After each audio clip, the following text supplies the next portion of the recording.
모든 것은 하나님의 큰 뜻 안에 있지요. 사람이 성령의 감동함이 없으면 하나님의 섭리를 이해할 수 없기 때문에 때로는 교만해지기도 하고 불평, 원망도 생기게 되겠지요. 미국의 이 얘기 잠깐 보니까는 어떤 주일학교 아이가 주일 아침에 이제는 버스를 타고 교회에 가려고 가면서 이렇게 요나와 그 큰 고기 그 그림이 그려 있는 그 교과서 교재를 딱 공과지요. 들고서는 차를 타려고 해서 이렇게 하니까는 누가 이렇게 묻는 거예요. 좀 짓궂게, 애야, 너는 그 요나와 큰 물고기 얘기를 정말 믿고 있니? 그러는 거예요. 그러면 하나님의 말씀이니까 저는 이걸 확실히 믿고 교회에서도 그렇게 배워서 확실히 알고 있습니다. 그러니까는 그러면 너 어떻게 요나가 큰 고기 뱃속에 사흘이나 있을 수 있었는지 네가 한번 증명해 볼 수 있니? 너무 부담스럽잖아요. 그러나 그런 때마다 성령은 또 지혜를 주시죠. 아저씨, 제가 설명을 할 수 없으니까는요, 제가 천국에 가면 요나 할아버지에게 자세히 물어볼게요. 그랬어요. 이분이 또 짓궂게 그러는 거예요. 그런데 너 혹시 요나 할아버지가 천국에 못 가고 지옥에 가 있으면 어떻게 하니? 그럼 이 꼬마가 뭐라 했을게요? 요나 할아버지가 지옥에 가 있으면 아저씨가 갔을 때 물어보세요. 이해가 가요? 우리 예찬 이해가면 이해가 다 가는 건데, 하나님 확실히 믿는 자는 천국 백성이고 천국에 들어가겠지만 하나님 말씀 믿지 않고 예수님을 믿지 않는 자는 지옥에 간다 하는 그거지요. 하나님의 말씀은 정확 무오하고 1.1획도 틀림이 없는 전능하신 그대로 이루어지는 하나님의 말씀임을 믿습니다.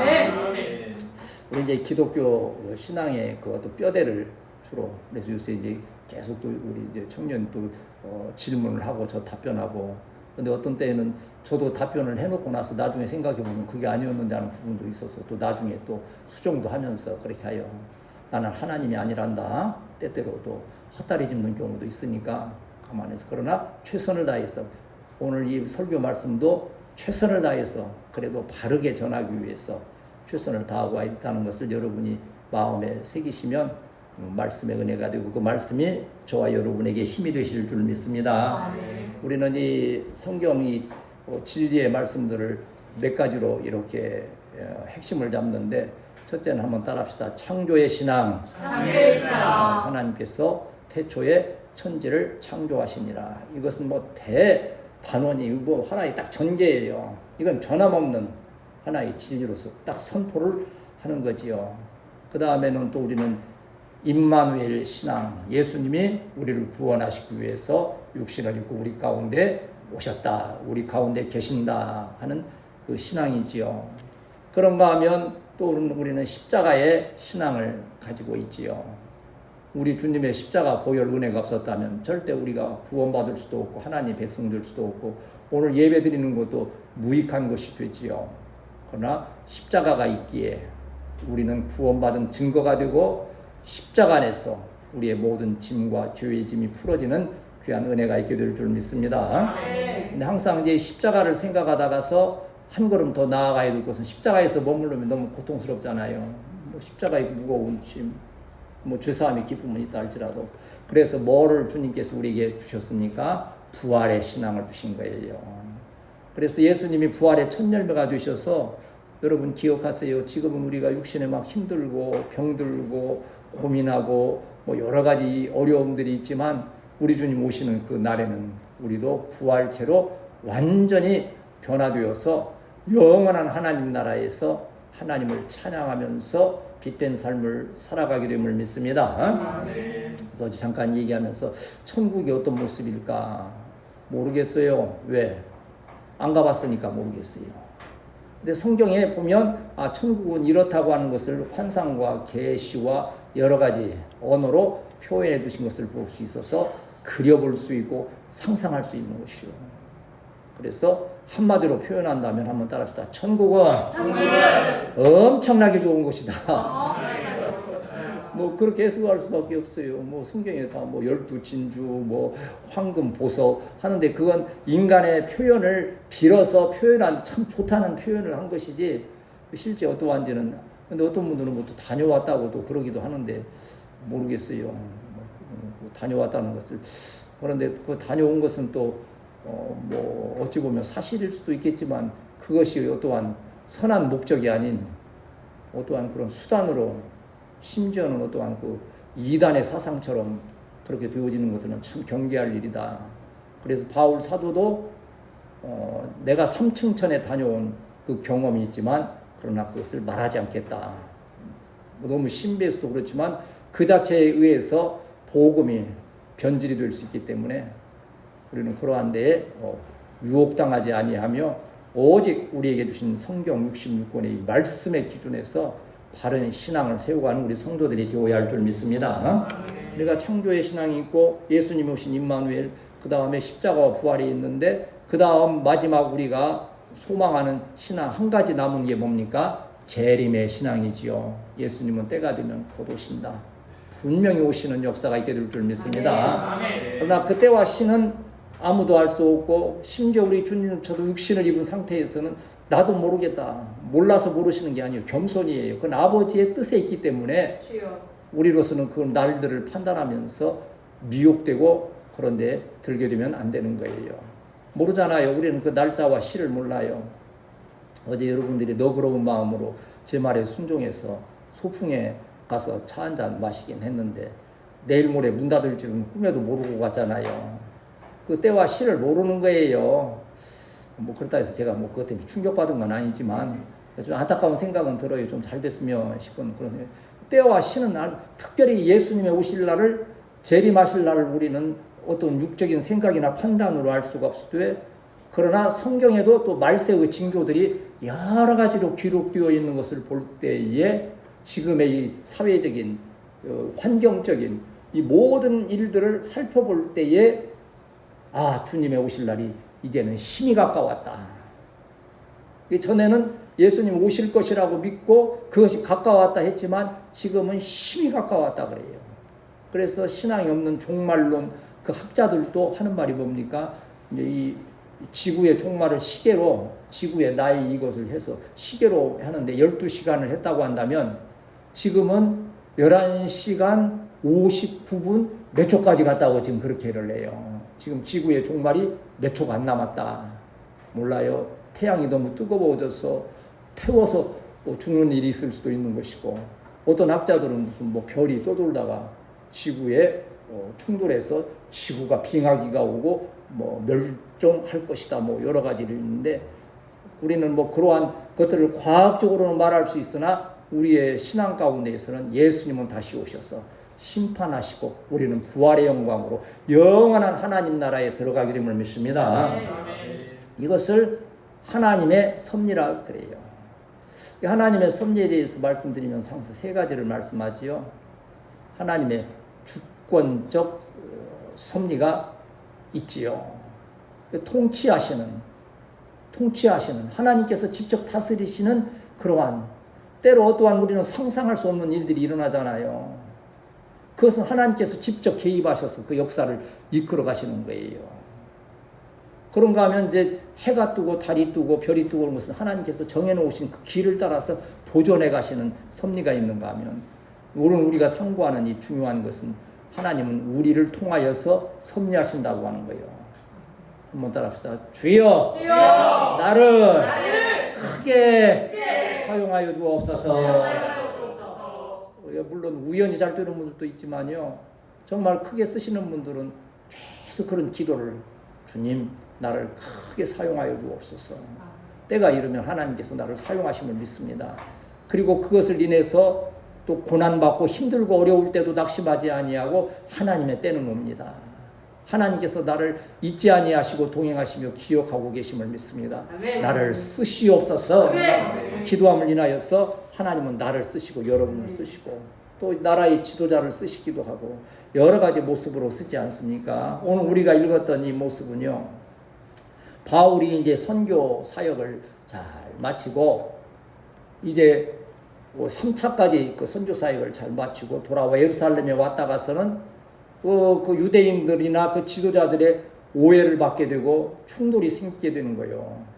그래서 예루살렘에 큰 소요가 막 난리가 나게 되니까 여기 있는 그 천부장이 그를 보호하기 위하여서 자기 영내로 끌어들였다가 하는 이 가정. 이게 자칫하면 이제 바울은 예루살렘에서 재판을 받고 죽게 되는 그러한 가운데 놓인 거예요.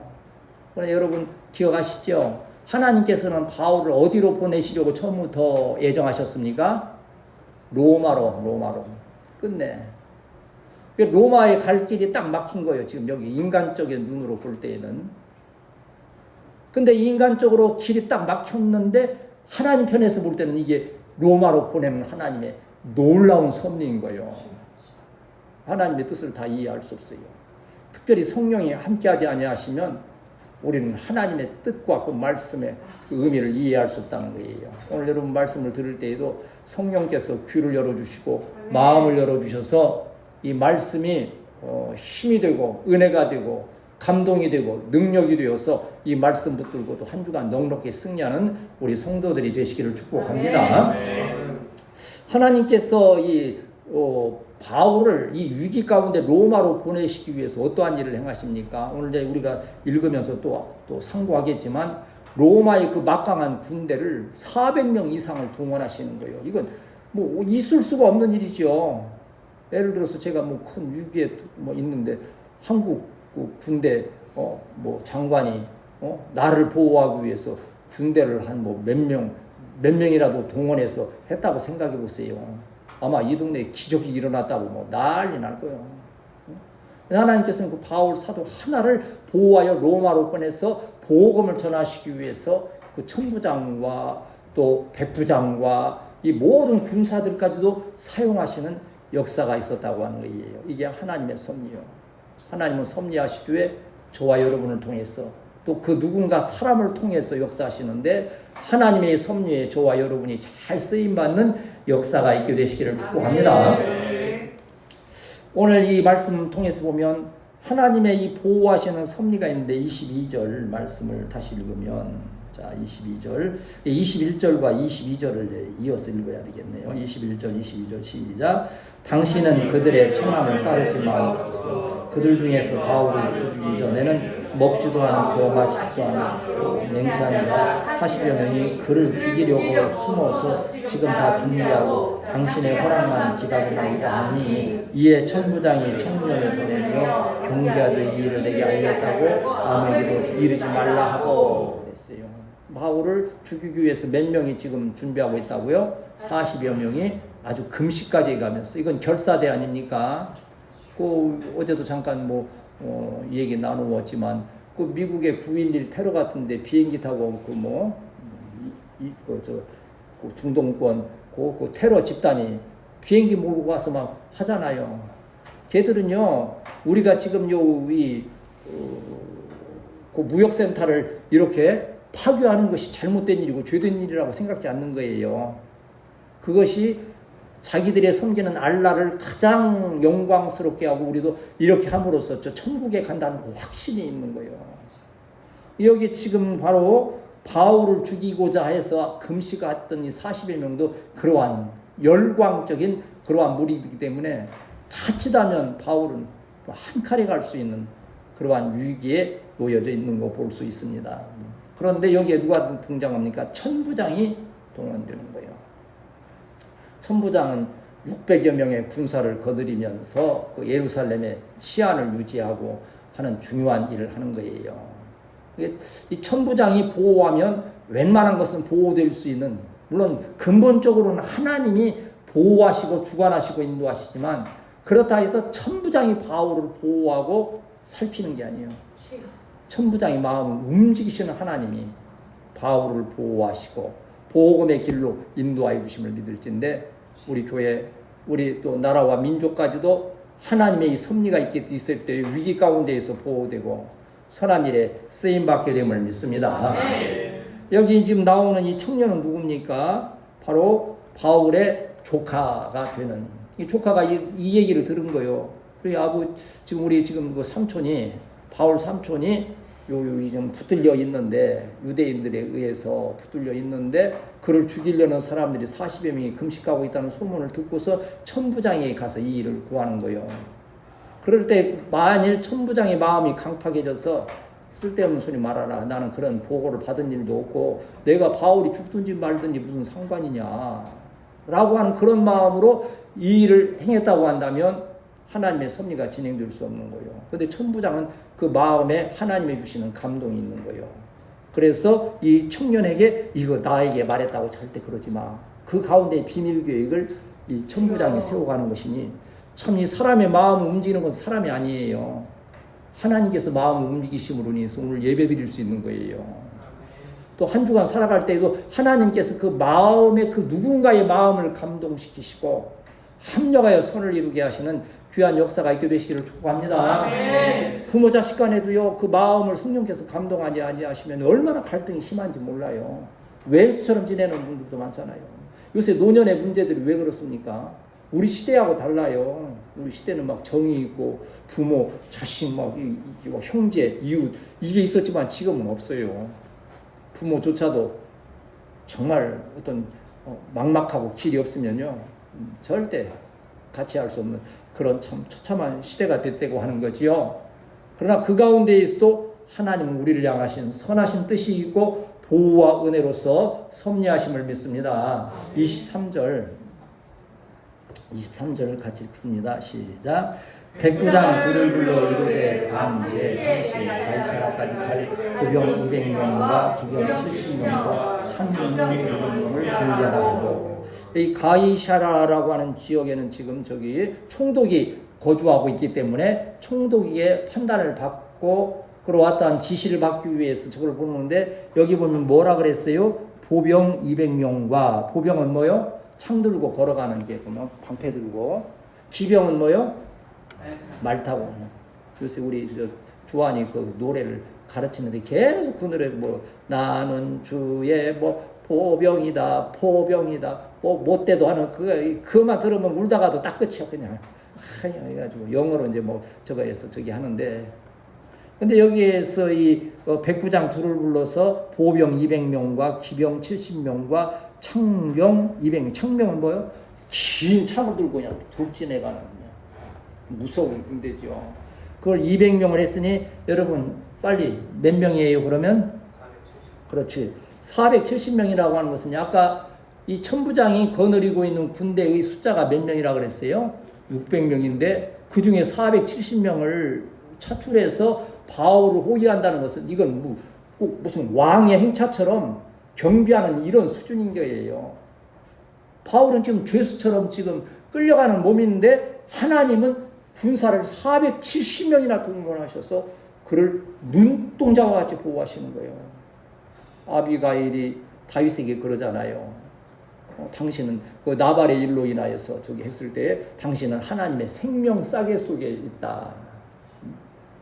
저와 여러분도 하나님의 생명 싸개 안에 있음을 믿습니다. 네. 그렇기 때문에 이만큼 건강한 거예요. 네. 엊그제 건강했다고 큰 소리.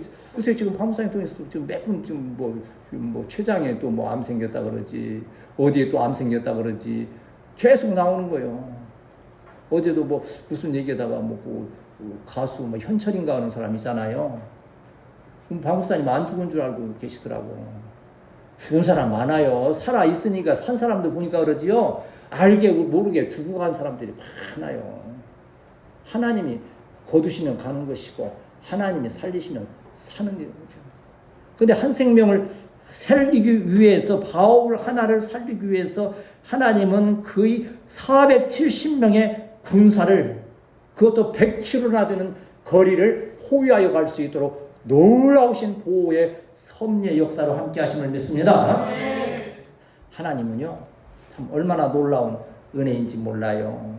우리가 때로는 그러잖아요. 저도 며칠 전인가 저거 했는데 어디 갔는데 차가 그때 그 휴게소에서 아마 그랬던 것 같아요. 들어가는데 휴가철이라서 그러는지 차댈 데가 없어. 차댈 데가. 그래서 전전긍긍하면서 이거 어떻게 하나. 그럴 때 우리는 그 번개 기도를 하잖아요. 번개 기도. 주여 자리를 주시옵소서. 방사님도 얼마나 또 옆에서도 같이 기도 주여 하면서 하겠죠. 놀라운 일은 그러고서 딱 진입을 하니까 내 가는 앞에 딱 오른쪽에서 차가 딱 빠져나가는 거예요. 그 복창들. 그 뒤에 차가 조금만 하면 뒤에 차가 와서 먼저 들어가면 뭐 이거 뺏기는 거 아니에요. 다 내 앞에서. 이야, 주의 종을 보호하시는 섭리가 이렇게 놀라운가. 저만 그러겠어요. 뭐 그러한 사소한 일들, 그런 것을 통해서 하나의 믿음을 얻는 거지. 그러면 뭐 하나님은 날마다 내 주차장만 마련하라고 그냥 그것만 보고 계실까요? 아니지요. 범사에 천지 만물에 모든 것을 그 뜻대로 주관하시고 특별히 하나님의 자녀 교회를 보호하시는 놀라운 은혜로 함께 하심을 믿습니다. 하나님은 우리 교회를 절대 잊지 아니하시고 놀라운 보호의 은혜로. 오늘 아침에도 어느 분 그 말씀 드리니까 그 섬기는 교회가 완전히 불나서 다 타버렸다고 그러시더라고요. 물론 자연의 재해로서 그런 일도 있을 수 있는 거예요. 그런 면에서 본다면 우리 교회처럼 이 건물이 좀 취약하고 좀 연약한 모습에 있을 수 있는 그런 교회가 흔치 않지만 지금 거의 30년을 하나님께서 그냥 다 붙들고 계시잖아요. 때가 되면 완전히 평지가 되면서 하나님의 뜻대로 쓰임받는 역사가 있게 될 줄 믿습니다. 하나님은 우리를 이제 여러 가지 일들이 그 안에 그렇다 해서 막 아무 일도 없이 온 건 아니잖아요. 너무 많은 일들이 계속 반복됐는데 어제 이제 그 드디어 TV 그 저기 셋톱박스라고 나 그 옛날에 애들이 셋톱박스 그래서 뭔 줄 알았더니 그걸 달아야 TV가 나오는 거더만요. 그걸 딱 설치함으로써 대단원의 막을 한번 내렸어. 주여 이제는 더 이상 고장나는 게 없게 하여 주시옵소서. 기도를 했지만 그조차도 다 유익했잖아요. 그것으로 인해서 문제가 더 심각한 게 아니고 그것으로 인해서 다 새로워진 거예요. 지금 보면 둘러보면.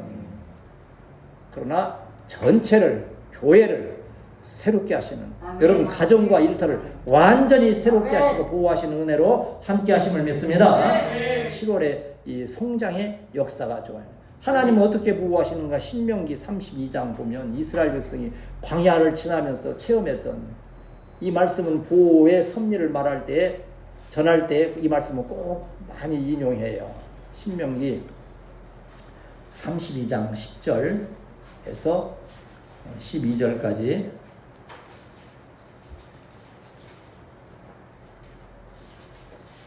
신명기 32장 10절에서 12절 같이 읽습니다. 시작. 여호와께서 그를 황무지에서 짐승이 부르짖는 광야에서 만나시고 호위하시며 보호하시며 자기의 눈동자같이 지키셨도다. 마치 독수리가 자기의 보금자리를 어지럽게 하며 자기의 새끼 위에 너풀거리며 그의 날개를 펴서 새끼를 받으며 그의 날개 위에 그것을 얻는 것 같이 여호와께서 그를 홀로 인도하셨고 그와 함께한 다른 신이 없었도다. 아멘. 지금 바울을 말씀드렸지만 바울이 지금 황무지에 있는 것과 같고 짐승이 부르짖는 광야에 있는 상황이잖아요. 절대절명의 상황인데 하나님은 그를 어떻게 지키셨다고요? 눈동자같이 지키셨다는 거예요. 어떤 분은 그렇게 설명해요. 눈동자가 얼마나 참 안전하게 보호되는지 하나님께서 그 앞에다가 자동 샤타를 만드셨다 그러잖아요. 눈꺼풀을. 뭐가 딱 오면 저절로 감겨서 눈을 보호하잖아요. 뭐 없다고 생각해 보세요.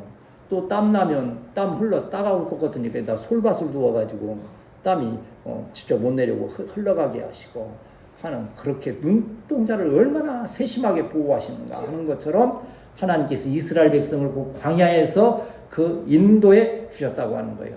그 독수리 얘기는 여러분 뭐 다 설명 안 해도 너무 잘 아시는 얘기니까 독수리가 그 새끼를 절벽에서 떨어뜨려 바둥거릴 때 딱 받아서 강하게 훈련시키시는 거예요. 저와 여러분도 참 때로는 참 너무 큰 시련이 아닌가 싶지만 이 독수리의 말씀처럼 저와 여러분을 강하게 훈련시키신 하나님께 감사와 찬송과 영광 돌리시기를 축복합니다. 왜 귀 있으시려고? 왜 요셉도 그렇게 강하게 훈련시키셨고 다윗도 강하게 훈련시키심으로 있어 나라의 지도자가 되게 하시고 큰 일을 행하게 하셨잖아요. 우리 이제 이강 목사님도 때로는 시련이 있고 사역에 어려움이 있을 때도 그걸로 그렇게 잘 인내하면 이것이 다 좋은 훈련이 돼서 후에 큰 목회할 때에 또 은혜가 될 것이다라고 이렇게 권면하면서 여러분도 마찬가지예요. 때로는 이 시련이 있는 거지만 하나님은 그때에도 버리지 아니하시고 눈동자와 같이 보호하시는 은혜가 함께 하실 줄 믿습니다. 근데 하나님의 섭리는 이것처럼 막 강하게 역사하시기도 하지만 아주 섬세하게 역사하시고, 이 섬세하게 역사하시는 그 은혜를 체험하면요 너무 마음에 기쁨이 있고, 하나님 이렇게도 섭리하시는구나. 군대 같은 데 가서 또 어려운 환경 가운데 있을 때 하나님이 기가 막히게 누군가를 만나게 하시든지 누구를 감동시키시든지 무슨 상황을 만드셔서 그 길을 피하게 하시고 유익되게 하시는 거 볼 때 하나님은 이렇게도 섭리하시는구나 하는 것을 우리가 체험하게 되는데 25절 같이 읽습니다. 25절 읽고 25절 읽습니다. 시작. 또 아래와 같이 편지하였으니 일렀으되 29절 시작. 고발하는 것이 그들의 율법 문제에 관한 것뿐이요 한 가지도 죽이거나 결박할 사유가 없음을 발견하였나이다. 아멘.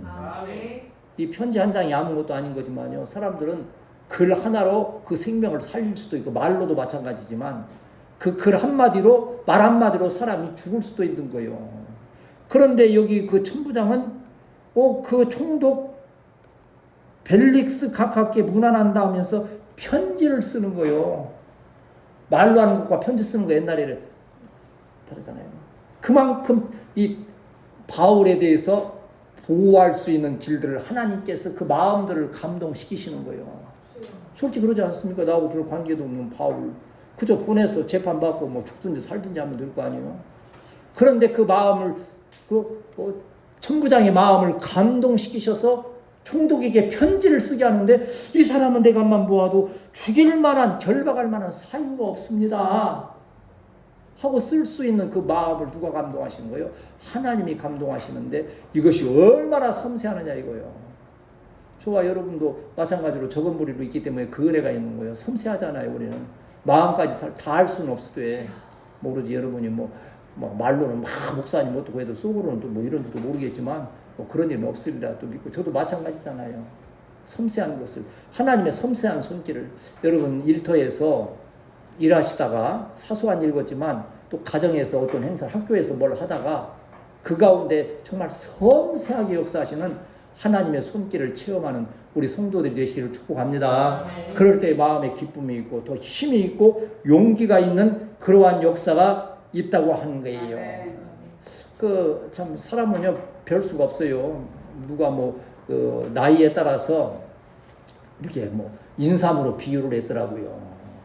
그래 보니까 그랬더라고. 10대는 산삼 오리지널 산삼이고 20대는 홍삼 정도 조금 이제 한 거. 그럼 30대는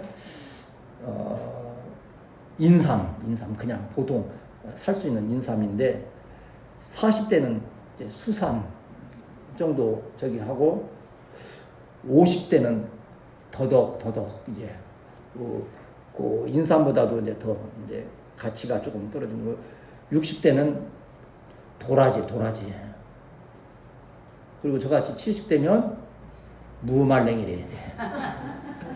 가치가 이제 더 떨어지는 거죠. 그리고 80, 그나마 이제 70 넘어서 80이 되면 이제 인정을 해주는 거 봐. 산신령이 된대, 이제 드디어. 그러니까 이게 어찌 이거 무슨, 그러니까 이 환경에 따라서 세월에 따라서 여러 가지 모습으로 변화되고 연약해질 수 있지만 하나님의 사랑의 섭리는 그 누구에든지 동일하다는 거예요.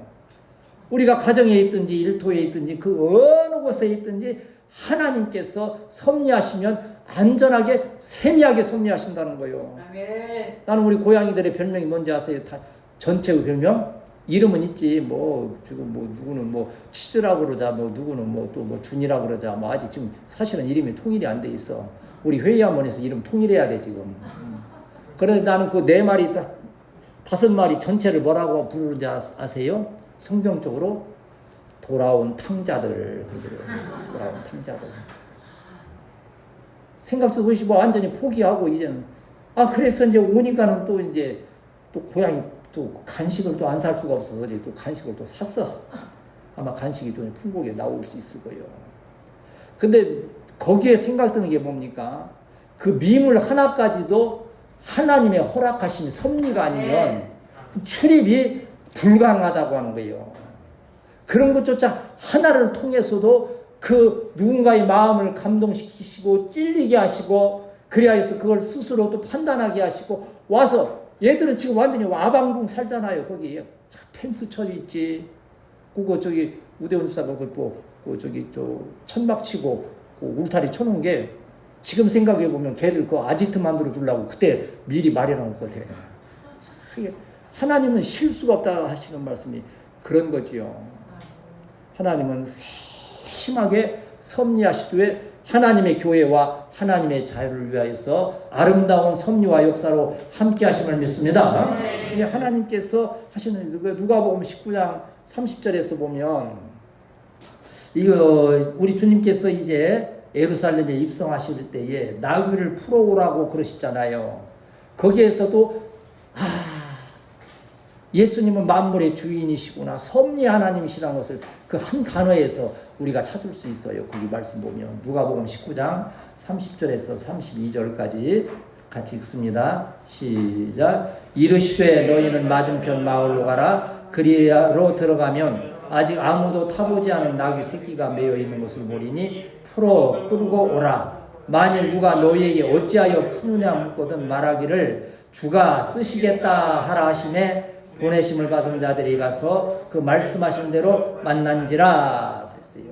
그 나귀 있고 다른 주인이 있고 그 제자들 것도 아닌데 우리 주님은 가서 주가 쓰시겠다 하면 일이 해결된다 하는 거예요. 이건 뭡니까?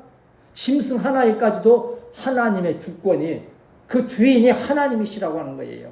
여러분 생명도, 여러분 가정과 일터에 모든 건강과 이 나라의 민족의 모든 정세와 온 땅의 모든 정세 정황도 다 하나님의 섭리 안에 있음을 믿습니다. 네. 우리가 그 믿음으로 지금 그 믿음을 지키면서 날마다 승리해 가고 있는 거지요.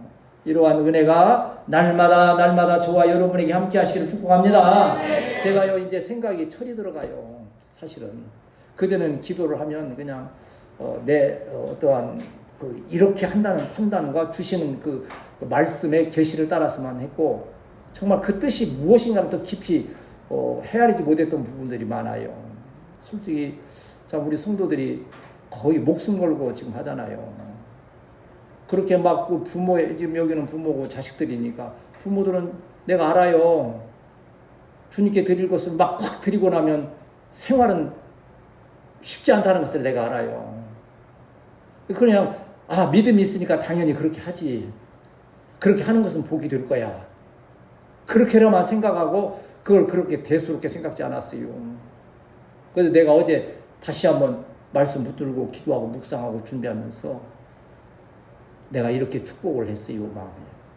네 부모들은 드리고 생활이 어렵고 힘들었지만 그 믿음이 뿌리가 되어서 자녀의 세대에서는 더 넘치도록 드릴지라도 부족함이 없는 그러한 은혜로 갚아주옵소서. 정말 저도 그래요.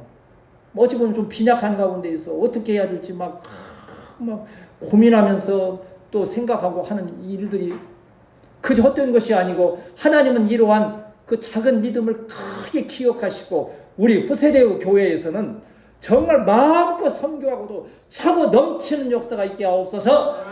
그렇게 하실 줄 믿어요. 그 믿음이 없다면 우리는 얼마나 불쌍한 자요. 얼마나 참 외롭고 쓸쓸하겠어요. 하나님은 참 세심하고 오묘하게 섭리하시되 절대 헛것이 되지 아니하도록 오묘한 섭리로 이끄시고 역사하여 주심을 믿습니다. 마지막 보면 그런데 이 섭리를 이루시는데 하나님은 하늘에서요. 예를 들어서 바울이 지금 로마로 가야 되는데 목숨을 잃을 위기에 있을 때 하나님께서 불말과 불병거를 천군과 천사들을 하늘에서 내려보내서 딱 휘두르고 있으면 무슨 보병, 창병이 무슨 필요 있어요? 아무 필요 없지요. 근데 하나님은 로마의 군대를 쓰시는 거예요. 옛날에 이제 물론 그러한 것이 없을 때 일어나는 기적도 있어요. 종교 개혁 시대에 마틴 루터 같은 분들이 막 그 위기에 있어서 와서 국회에 와서 증언을 하면서 길에 매복해서 죽이려고 어떤 사람은 그 기도하고 있는 마틴 루터를 죽이려고 창문으로 내다봤는데 무서워서 그냥 되돌아 도망왔어. 이게 너 왜 못 죽이고 도망왔느냐 그러니까는 마틴 루터가 기도하고 있는데 보니까는 천군과 천사들이 둘러싸서 보호하고 있더랍니다. 도저히 막 두려워서 갈 수가 없어서 되돌아갔다고 그래 하는 거예요. 거기에는 거기대로의 천군과 천사를 동원하신 하나님의 계획이 계셨지만 여기는 그 로마의 막강한 군대가 있잖아요. 그 군대를 누가 쓰시는 거예요? 하나님. 그렇지. 천부장이 쓰는 게 아니요, 백부장이 쓰는 게 아니요, 하나님이 쓰시는 거예요. 사람을 쓰셔서 이 놀라운 역사를 이루시는데 우리 27절과 30절을 같이 읽습니다. 27절, 30절 시작. 이 사람이 유대인들에게 잡혀 죽게 된 것을 내가 로마 사람인 줄 들어 알고 군대를 거느리고 나서 구원하여다가 30절. 그러나 이 사람을 헤아리는 간계가 있다고 누가 내게 알려주기로 곧 당신께로 보내며 또 고발하는 사람들도 당신 앞에서 그에 대하여 말하라 하였나이다 하였더라. 아멘. 여기에서 지금 누구누구를 지금 하나님께 동원하셨어요. 보니까 천부장도 동원하셨죠. 470명의 군사도 동원하셨죠. 또 누구요? 바울의 조카도 또 동원하셨죠. 뭐 그 모든 사람들을 하나님께서 쓰시고자 하시는 대로 쓰시는 거예요. 이 중에 한 명이라도 나는 싫어, 이건 나는 순종할 수 없어, 나는 인간적인 생각에서 이건 잘못됐어라고. 우리 교회도 마찬가지요. 우리 지금 여기 몇 분 계시지만 이 중에 한 명만 다 주님의 뜻 싫어, 내 마음에 안 맞아, 그리고서 이 뜻을 행한다고 하면 하나님의 뜻이 진행될 수가 없다는 거예요. 물론 성경은 그래요. 누군가가 이 일을 게을리하고 내가 않겠다고 포기하면 하나님은 다른 그 누군가를 더 심으셔서 그를 통하여 쓰신다고 약속을 하셨어요. 그러나 피차에 상처가 되고 복음의 회방이 되잖아요. 하나님께서 이곳에 부르신 저와 여러분, 하나님께서 쓰시고자 하시는 선하신 계획 가운데 불러주셨음을 기억하면서 여러분 이 일들이 아름답게 쓰임받는 우리 성도들이 되어야 할 줄 믿습니다. 우리 교회 안팎으로 손길 안 닿으신 것이 없잖아요. 이게 다 하나님의 뜻이요. 이제 하나님의 이 바울을 로마로 보내시기 위해서 그 많은 사람들을 동원하여 안전하게 보호하셨던 것처럼 우리와 우리 교회와 이 나라, 이 민족, 이 지금 나라와 민족도 지금 위태하다고 우리가 지금 생각하며 기도하잖아요. 이 나라와 민족을 보호하시는 이도 전능하신 하나님이심을 믿습니다. 누구를 통하여? 기도하는 자, 하나님의 자녀를 통하여, 사람을 통하였어요. 그 일에 우리 사랑하는 청년들이 큰 꿈을 가지고 기도하며 아름답게 쓰임받게 되시기를 축복합니다. 우리 성도들도 그러한 믿음에 승리하는 역사가 있게 되시기를 주님의 이름으로 축복합니다.